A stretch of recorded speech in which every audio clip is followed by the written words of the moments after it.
হযরত উসমান ইবনে আস রাদিয়াল্লাহু তাআলা নবীজির একজন সাহাবী, যার নাম হলো উসমান ইবনে আস। তার গোলাম একদিন তার কাছে আরজ করতেছে, হে আমার মুনিব উসমান ইবনে আস, আমি দীর্ঘদিন যাবত নৌকা চালাই, মাঝে মধ্যে নদীর পানিতে আমার সাথে কিছু কিছু অবাক করা ঘটনা, বিস্ময়কর ঘটনা ঘটে যায়। হযরত উসমান ইবনে আস জিজ্ঞাসা করলেন, হে আমার গোলাম, পানির ভিতরে আবার কি বিস্ময়কর ঘটনা তোমার সাথে অবাক করা ঘটনা ঘটে যায়, আমাকে একটু খুলে বলো না, আমি শুনি। হযরত উসমান ইবনে আসের গোলাম বলতেছে, হুজুর, আমি যখন নৌকা চালাই, এর ভিতরে আমার সাথে অবাক করা ঘটনা ঘটে। ওই অবাক করা ঘটনা হলো, হুজুর, প্রতি বছর প্রতিদিনই তো, প্রতি রাতেও তো আমি নৌকা চালাই, কিন্তু হুজুর, আমি এক বছর নৌকা চালাইতেছি,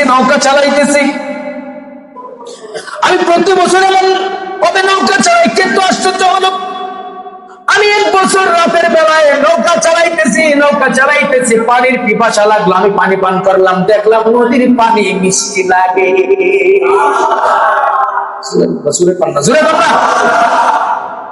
কদরের কত দাম দেখে, নদীর পানি কি লাগে?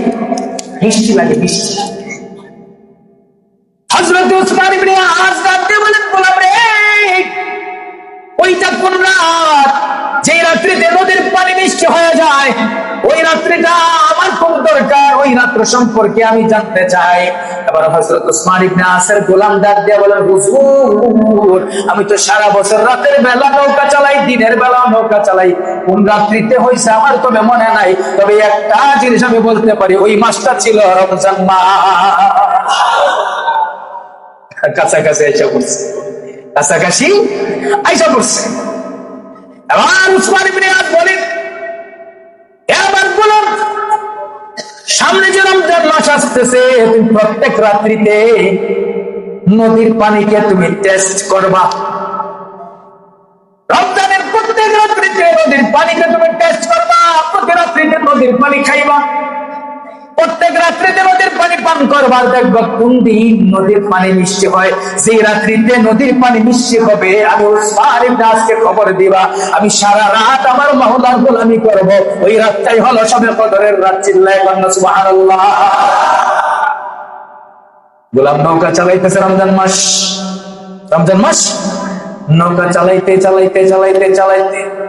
26 রমজান দিবাগত রাত্র যখন আসছে, বানায় এখন না, কিতাবের নাম তো বলেই দিলাম, তাফসীরে আজিজি 257 থেকে 259 নাম্বার পৃষ্ঠার মধ্যে এই যে 27 যে হিসাব দিলাম, এই হিসাব সহ এই ওয়াকিয়া সহ পুরো ঘটনা উল্লেখ করা আছে। এবার নৌকা চালাইতে 26 রমজান দিবাগত রাত্রিতে, অর্থাৎ 27তম রাত শবে কদরের রাত যখন আসলো, ওই রাত্রিতে উসমান ইবনে আসের গোলাম যখন নৌকা চালাইতেছে, হঠাৎ করে মনে পড়ছে যে হুজুর তো বলছেন পানি টেস্ট করার জন্য। নৌকা চালাইতেছে, নদীর মধ্যখান থেকে একটু পানি এক চুমুক নিয়ে মুখের ভিতরে দিল, পানি দিতে দেরি দেখে পানির মধ্যে মধুর মতো মিষ্টি লাগে। নৌকাকে ফলায় দৌড় শুরু করছে। হযরত উসমান ইবনে আস নবীর সাহাবী,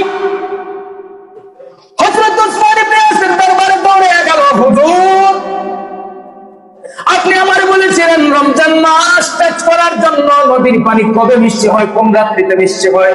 হুজুর, পুরা মাস আমি টেস্ট করেছি, পরীক্ষা করেছি, কোনোদিন পাই নাই, আজকে পেয়েছি। আজকে রমজানের 26 রমজান দিবাগত রাত্রি, হুজুর, আমার যখন পানির পিপাসা লাগলো, আমি যখন হাত দিয়ে এক মুষ্টি পানি নিয়ে পানি পান করলাম, দেখলাম পানিটা মধুর মতো মিষ্টি লাগে। হযরত উসমান ইবনে আস বলেন, গোলাম রে, আজকে থেকে তুমি আমার গোলাম নও, আজকে থেকে আমি উসমান তোমাকে আজাদ করে দিলাম। যাও, আজকের রাতটা বড় ভাগ্য রজনী, আজকের রাতটা বড় ভাগ্যের রাত, আজকের রাতটা হলো বরকতময় রাত। সবচাইতে উত্তম রাত। হে আমার গোলাম, আজকে রাত্রে তুমি আর ঘুমাইবা না। আমার নবীজির বর্ণনা অনুযায়ী আজকের রাতটাই হলো শবে কদরের রাত। সুবহানাল্লাহ। ওই রাতের দাম দেখেছেন?